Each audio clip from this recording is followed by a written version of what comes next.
Welcome to Deepti Chandra channel. ఈరోజు మనం sev tamatar curry preparation చూద్దాము. సేవ్ టమాటర్ కర్రీ అంటే ఏం లేదండి, జస్ట్ టమాటో ప్యూరీని కర్రీలాగా ప్రిపేర్ చేసుకుంటాం కదా. టమాటా కర్రీని ఇలా ప్రిపేర్ చేసుకున్నాక మనం వడియాలు అలా వేసి ఒక కర్రీ ప్రిపేర్ చేస్తాం కదా, అలాగే వడియాల బదులు సేవ్ వేస్తాం. మనం క్విక్గా ప్రిపేర్ చేసుకోగల curry. So let's get in to the process. తర్వాత టమాటోస్ని 3 to 4 టమాటోస్ని ప్యూరీ లాగా చేసుకొని ఆ ప్యూరీని టమాటో ఆనియన్స్ ఫ్రై అయ్యాక వేసుకొని ఇక్కడ ఒక 2 టేబుల్ స్పూన్స్ శనగపిండిని వేసుకుందాము. వేసుకొని ఇవన్నీ ఫ్రై చేసుకుందాము. ఈలోపు ఒక గిన్నెలో ఉప్పు, కారం, పసుపు, ధనియాల పొడి అండ్ గరం మసాలా వేసి ఇలా వాటర్ పోసుకొని యాడ్ చేసి తర్వాత ఫ్రెష్ క్రీమ్ని యాడ్ చేసి టమాటో పీసెస్ని ఇలా పెద్ద పెద్ద పీసెస్లా కట్ చేసుకొని క్యాప్సికమ్ కర్రీలో వేస్తాం కదా, అలా క్యాప్సికమ్ వేసినట్టు టమాటో పీసెస్ని కట్ చేసుకొని యాడ్ చేద్దాం.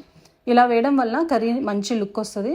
ఆ టమాటో పీసెస్ మనకి మధ్యలో తినేటప్పుడు బాగుంటాయి కూడా. కొరియాండర్ అండ్ కర్రీ లీవ్స్ తోటి సర్వ్ చేసుకుందాం.